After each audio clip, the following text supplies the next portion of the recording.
What's going on, guys? Welcome to the Hamilton Tile Show. Back for episode 3. So we've been having some pollen weather, and it's basically gotten super cold here in Georgia and windy today. Yeah, which sucks because it was so nice last week. 70 degrees. I was wearing shorts, had my sandals on. I was ready. It was super nice. Ready. It was super nice last week. But here we are for another show. I had a show recorded last week, but I think it got too raw and too real because I was venting, and Jason was over here like shaking his head, being like... I just let him vent at that point. Yeah, and then I watched the footage, and I'm like, I don't know. A lot of this stuff we're doing is such a fine line because, we are tied to a business. I think if we weren't tied to Hamilton Tile, I would have so much more freedom to say different things, but it is tied to a business, so it makes it a little tricky. Like, do I take it too far? Am I okay with saying this? A lot of it's spurned from a situation and a job we have going on with a builder, and we don't usually work with builders, so they do things completely different. The builder grade business model is completely different than what we're running. And I suppose it started with a plumbing fixture, a Chinese plumbing fixture, no name, Amazon brand plumbing fixture. And if you guys are doing tile, you understand what we got into there. Jason, why don't you buy stuff like that? Why do you stick to Moen, Kohler, or Delta? My main reason, parts, easy to get in. They're designed to go in the way American houses are built, 2x4, 2x6 studs. A lot of this stuff, when they do it overseas, they just do it a little differently. They got concrete walls. They just do it differently. Not better, not worse. It's just different. So a lot of the times when the stuff's made over there, they go off of that, and it doesn't always translate well bringing it over to here. And that's kind of what we're running into now with the plumbing fixture, and then the way the plumber set it up. Just I don't know what's going on. Not much. From what the builder told us, though, it sounds like the plumber knew what he was doing was wrong, though. Yeah, she said that he said, say that 3 times fast, that we may have to make a custom length nipple, which is how my plumber normally does it, and then he proceeded to put it in a completely different way. And if he would have just done it that way from the get-go, we wouldn't be where we're at right now, waiting on him to come back and fix it. So that's where we're at. Yeah, just a little frustrating because it didn't have to be like that. It was obviously he knew what he should be doing, yet he didn't. When I mentioned that to the homeowner today, though, she said, well, if, I wish I had known that when I started. I'm like, yeah. That's why we tell our customers, like, every time, just stay away from it, because every time we use it, it's problems. And it's not some of the time, it's not rarely, it's every single time. So I can't harp enough. I know the price is tempting. Just stay away from the Wayfair, Amazon, no name fixtures. They're not worth the headache. I think the funniest part is reading the directions and trying to interpret them. Mm-hmm. They said to put it in the wall, 1 4/7 inches, I believe. Didn't say from where, from what I'm measuring to. It just said 1 4/7 inches to 2 inches. That means nothing to me. I mean, off of what? Front, back, side? Yeah, you're trying to interpret these directions that are supposed to be clear. It's already hard enough to figure our directions out sometimes, much less, translated. And then the body jets had absolutely no instructions for depth. They didn't say anything. There's no markings on it. They don't give you the fitting for in the wall. You're on your own to figure it out. And if you're off by 1/4 inch, there's no getting to it after everything's tiled. So that's why they have to go the custom nipple route. If you're a plumber, you know what I mean. Where you just take a 1/2 inch pipe and you get what's called marble rings. It's basically a threaded part that you solder on the outside of the pipe, and you make your own custom length threaded pipe. And you can make it within millimeters to what you need it. So it's really the way to go, because otherwise you don't know the exact thickness of what you're going to end up with until you're done. You can guess and get relatively close, but you don't know exactly.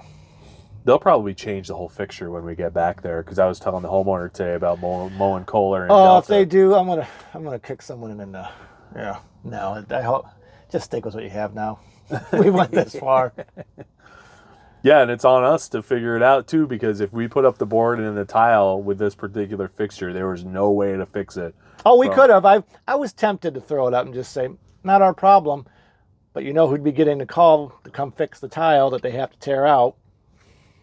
Yeah, sure, we could bill someone and all that stuff, but it's just not worth the hassle. It's a principle thing, though, too. You're not going to... We just don't do that. No, we just don't do it. It's like in our back of your head, you're like, yeah, you'd like to, just to like... I just don't want to mess with that. Yeah. We've saved people tons of money by identifying poor plumbing or like plumbing that's incorrect like many, many times.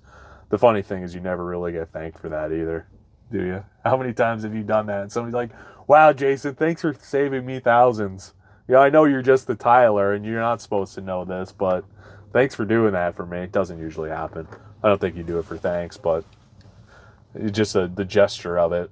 And then I have a job going at my mother-in-law's house, and I wanted to talk about these curbless showers, how nice they are to do them when you do them from the start, from new construction. Can you talk about that a little bit? Yeah, we get a lot of calls. I want a curbless shower. I want a curbless shower. Curbless shower, that's fine. They are nice to have. But if you don't plan for it while you're building it, you have to get the slope from somewhere. You need about a 2-inch difference to get the slope for the shower pan, and you got to end up flush with the outside floor. So to do that after the fact, you got to go down in the shower, and generally speaking, go up on the outside floor. So, it can be very difficult depending on how well your house is put back together. And the main problem is you don't know what's in the floor. Drains, they all need a certain depth for the P-trap and all that. So if you don't plan from the get-go, sometimes it's next to impossible to do a curbless. So when you do it from the get-go, you just drop the floor while you're framing. Very simple to do. Not to run a heating duct there or water lines, because you know where everything's going to be. So doing a curbless at that point is honestly extremely simple. But when you want it after the fact, very rarely have we had them where it's just like, oh yeah, we pull it apart and this is easy to do a curbless, when it's after the fact. Sometimes, but generally speaking, no. So how do you set up the curbless shower in new construction on a wood framed house? You just drop the floor 2 inches, 3 inches, whatever. Generally speaking, 2 inches is more than enough. I wouldn't really do too much less than that, because you can just build it up with mud. So it doesn't matter if you're too low. You're just going to build it back up with mud anyways. 2 inches inside the shower, you mean? Just inside the shower. Just drop it 2 inches. Like I said, it's easy to do when framing. When you're doing the rest of the framing, it's just you can't really do it after the fact very easily. Sometimes you can't do it at all.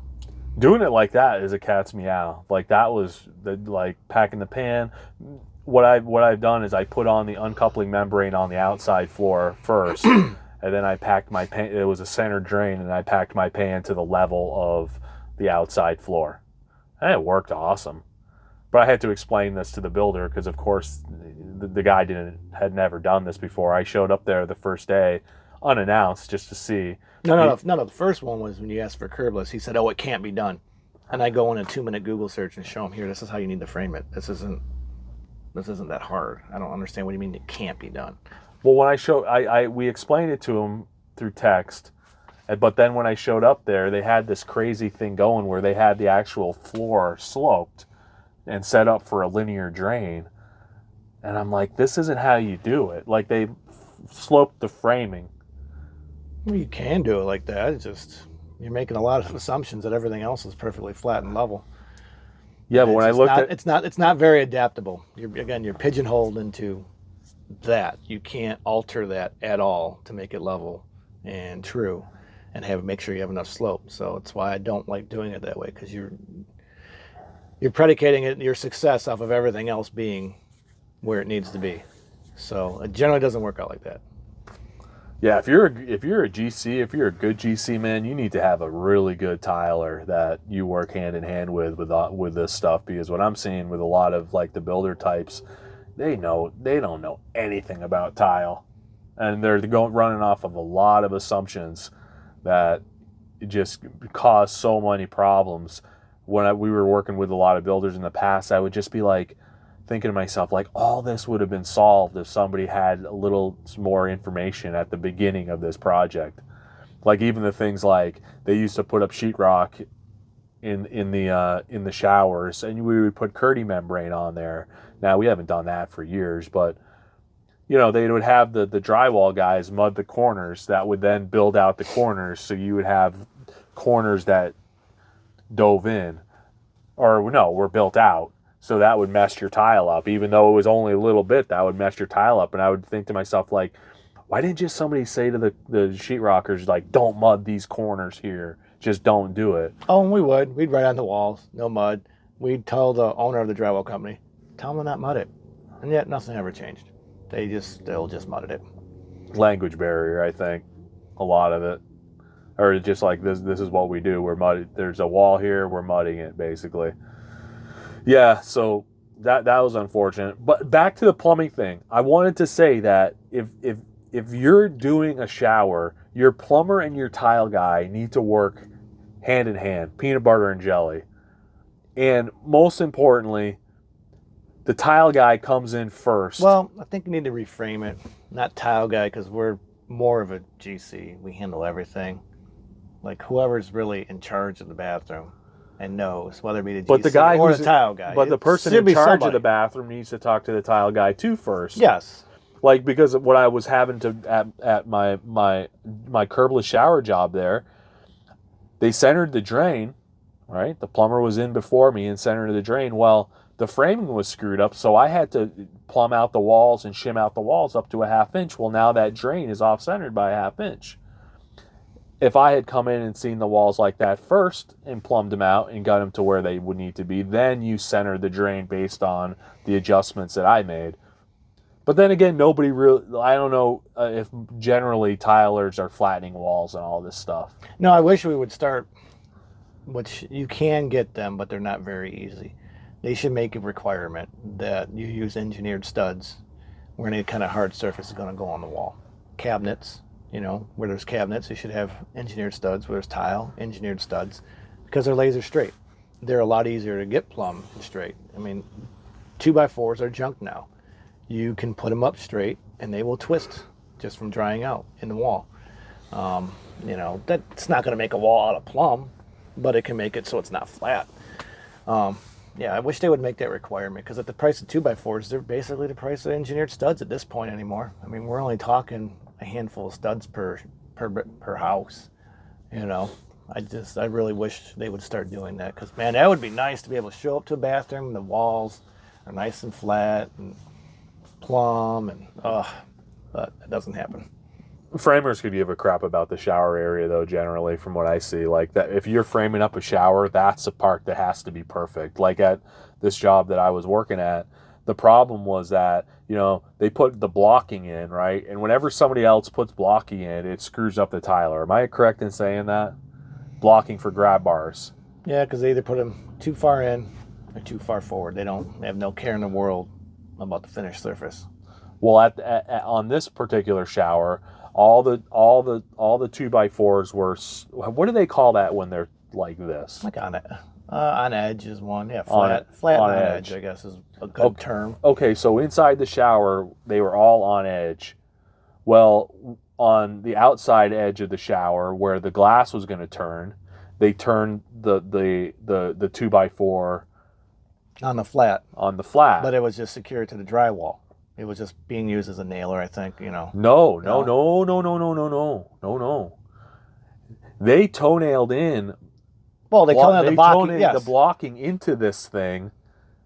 It's turned sideways, and this thing had a bow in it like this because it was turned sideways. Then they toenailed it in, not very well, which made even more problems to this sideways turned 2x4. Why don't you turn your 2x4 sideways? Or why do you avoid that at all costs? Because that's the axis that the 2x4 wants to move on. It doesn't want to bend this way, but it'll bend this way. So when you turn it on the flat, it wants to do this on the wall. That's just the natural way. It's why you put floor joists the way they are. You don't turn them the flat way, because that's not the strength axis. That's not the way the wood fibers and grain runs. It wants to bend that way. That's why they turn them up, so that when it doesn't, it's a lot stronger this way. So it's the same basic principle, just on a wall versus on a floor.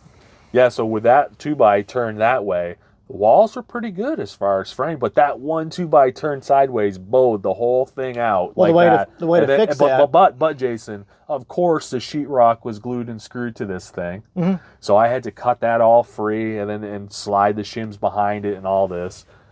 Yeah, the way to fix that, you can kind of make like an L piece. You nail it to the front. You nail it to like this.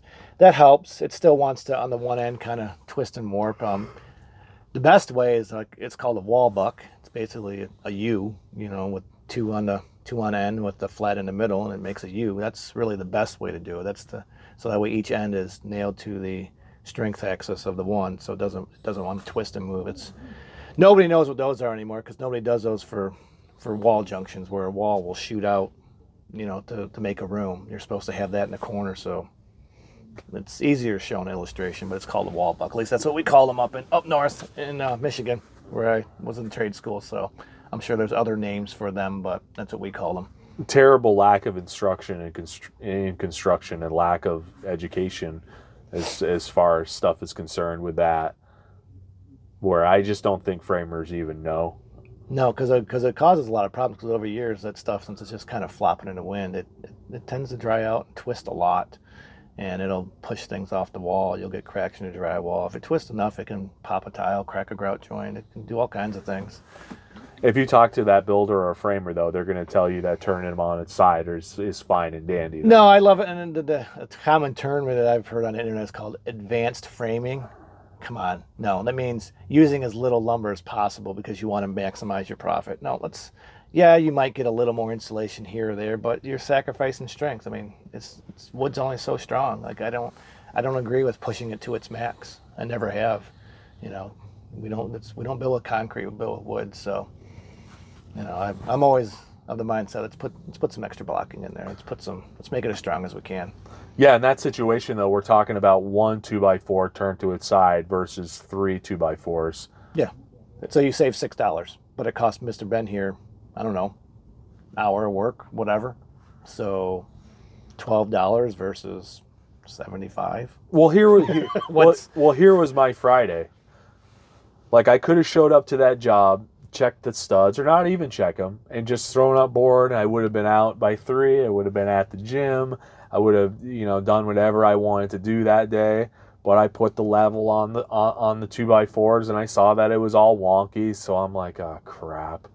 So I drove to Jason's house and got the built with foam kit, and it took me an extra couple hours to shim up all the walls at that point. And I could have just thrown up board and called it good, but I was thinking today, it always seems that whenever you show up to a builder job, you have to spend at least the first day fixing things that were done previously that aren't correct or that aren't like where you need them as a tiler.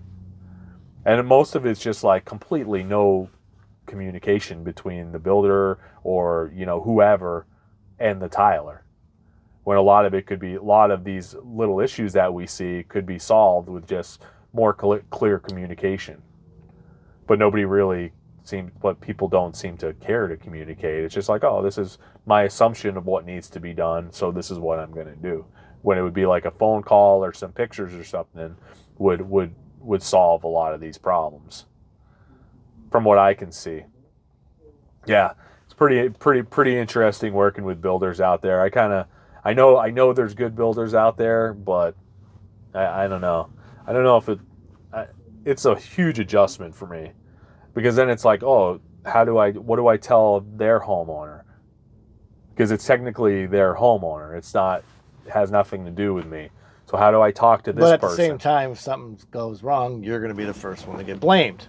Yeah, and it's still our company name on it, The worst part is that I know Jason knows more than most of the people the builders that we work for or that are around. I know he knows more.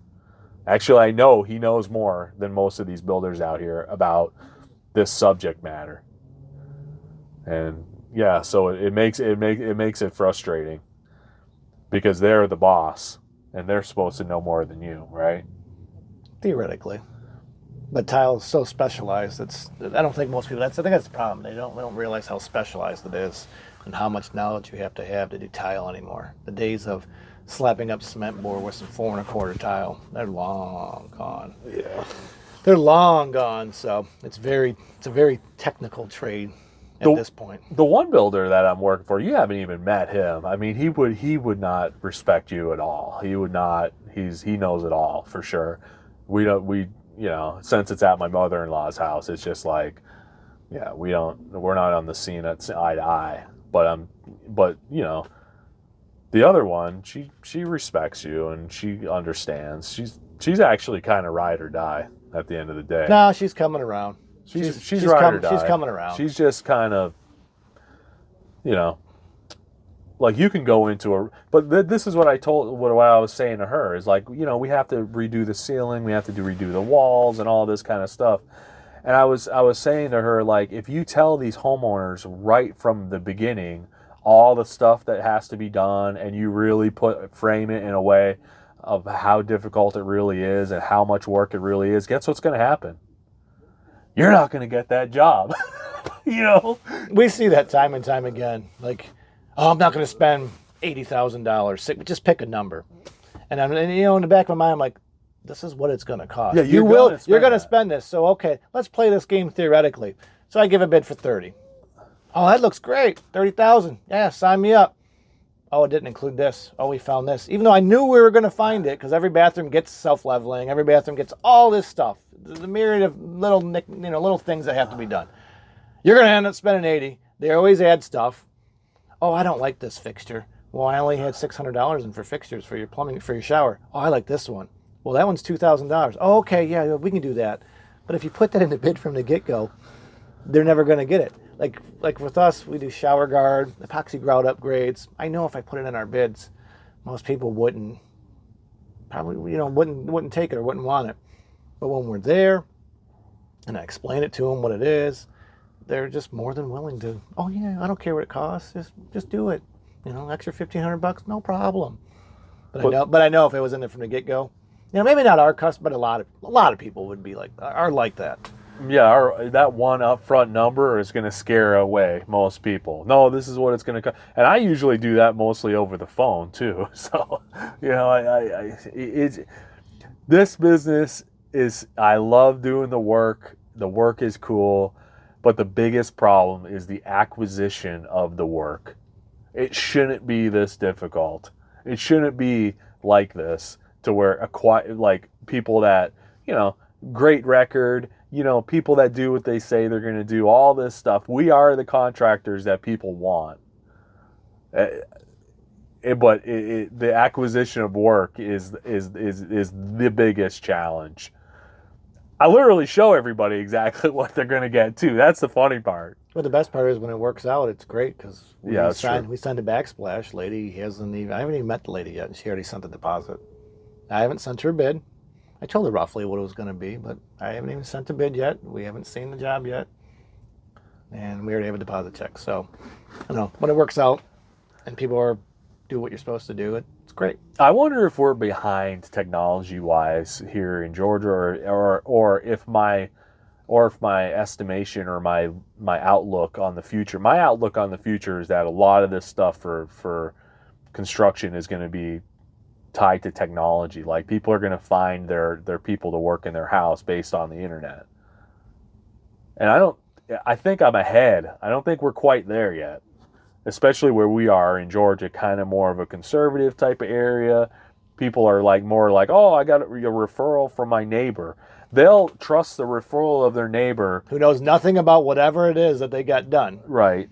More than they'll trust 10 years of documentation through video, through articles, through pictures. That's the crazy part to me.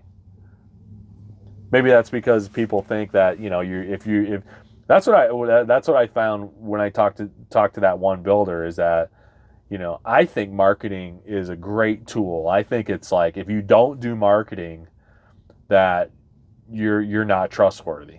Whereas somebody like him thinks that if you do marketing, you're not trustworthy. Right? Goes, why would you do marketing? Why would you need that? You just, you're supposed to that I think that word marketing kind of sucks. But all I'm doing is showing you what it is and getting the word out about what we do. So it's a fine balance. I think we're kind of ahead of the game. I'm hoping it comes together to where like the content creation and all this becomes more of a pivotal part of how homeowners decide who's going to work in their house. But because like you said, when it all works out, it's like smooth gravy to book work. Yeah, that's how it should be. Yeah. But that's not how it is. Not yet. Yeah, no, but hopefully it gets there. So Jason, what do you think the point of this podcast is? I don't know, just to let just let people know what it's really like out there, really. I know a lot of people have the same thoughts that we have and deal with the same issues with builders and people in general, and you're not the only one. It just goes on everywhere. Maybe we can share ideas and make each other's lives maybe a little easier. If you got a good way of doing things, business-wise, weeding out, just that really, because there's got to be a better way than the way the trades in general are going right now. It's not good. It's really not good. Everybody's in denial about the crisis that the trades are in, and there's a better way. I like the kind of the intimacy of it all, to where if somebody wanted to listen to a long form thing about us, they could actually they could have kind of a more of an intimate insight into who we are and what we do and all that. That's mostly how I think about it. I think the podcast will be a good thing. I can't wait till we have our 100th podcast anniversary, to where we can look back and look at wow, remember we were sitting in the Florida Decor parking lot. At this rate, it's going to be in about 10 years? Yeah. How many would that be though? I mean, it's 25 a year if every 2 weeks. So it's 4 years. That's going to be crazy. You guys think you can take us for 4 years? I'm wearing my Donnie D shirt today. How you doing out there, Donnie? Hopefully you're all right. Johnny sent me this sweatshirt. This is my best sweatshirt in my rotation right here. Just a heavy-duty sweatshirt. Go over and check out Donnie D's channel. I also got, we're going to get back together with the tile coach, open up that can of worms again. So expect to see another interview there. Those are always good ones. Oh, golly. I think, you said you kind of wanted to go on there, but I think it's smarter to keep us separate, So at least if I say something or do something stupid, you can be like, I can have plausible deniability. I don't even know that guy. Yeah, I like to make you seem like you're like the guy up on the cloud, and I'm kind of tangling with the plebs down in the swamp, getting called an idiot, getting called all sorts of names in the comment section. Good deal.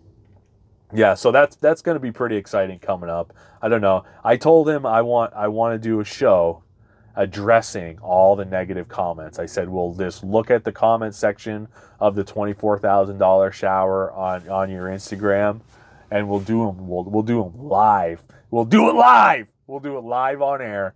We'll go through all the good ones, and we'll see what comes up. There's some doozies in there. I remember a couple of them. I just scratched my head at some people's thinking and thought process. There's some good ones. I think I personally like the one that was, if you just charged less and did more work, you could make more money. Or something. It was so counterintuitive. Like, what are you talking about? Yeah, just charge less and work more, and you won't have to rip people off. It was something like that. It was definitely strange. Yeah, there are some doozies on there for sure. But yeah, those are the couple projects we got going on right now, trying to get through them. I mean, I just want to get to the point where we're setting tile at that one. Yeah, it's been a struggle. We showed up 2 days now, and things were supposed to be fixed, and they weren't. Yeah, that's essentially the plight of the tile guy, is like we're the last one in. But taking down the ceiling and all the fixing the walls and all this stuff, it makes it so, and let's just say there's a reason why this step goes before that step, that goes before this step, and then this step happens. Usually the tilers are the last ones in. We're the indoor cats. We're the ones that once everything's done, we usually come in and or even better, we're involved in the whole process, I think is the best way. We're involved from all the way from when it's just framing all the way through to the very end. Involved in some way, allowed to do our steps, especially when we're working with builders. Yeah. 2023, getting back in it with builders. Good times. I guess at the end of the day, that's a little bit of security. You almost kind of build your business. That's kind of my plan, is like you kind of build your business with the builders in a way, right? You have, when we start having people working with us and all this, the builders, you have access to them in order to have work for, say like there's a problem at one of our private jobs or whatever, which actually never happens. When's the last time we had a stop work at one of our private customers to where we have to pull off and find work? Think about that one. I don't know if we ever have, other than maybe waiting on material to come in because of COVID. That's really the only thing I could think of. But even that didn't happen, I don't think, that much.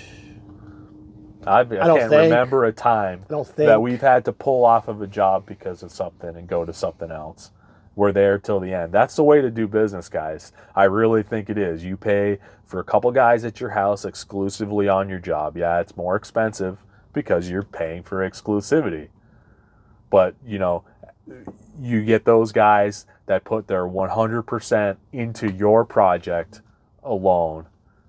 And, I think that's the way to do it. And that's why we do things the way we do it, essentially. The builder grade business model to me just ain't the way to go. But we're at about 30 minutes now, guys. We're dealing with daylight savings time here, so we're both kind of... Yeah, it didn't hit me Sunday. I felt fine Sunday, but I woke up this morning. Yeah, I could tell time changed. I'm ready for a nap. Yeah, I'm ready for a nap. Yeah, we wanted to get this show out to you guys, and I hope everybody's doing well. Leave a comment below, say hi, whatever. If you wouldn't mind liking, sharing, subscribing, all that good stuff, we'd really appreciate it. Hope everybody's well. Hope everybody's profitable. Get out there and do some great things, guys. Have a good one.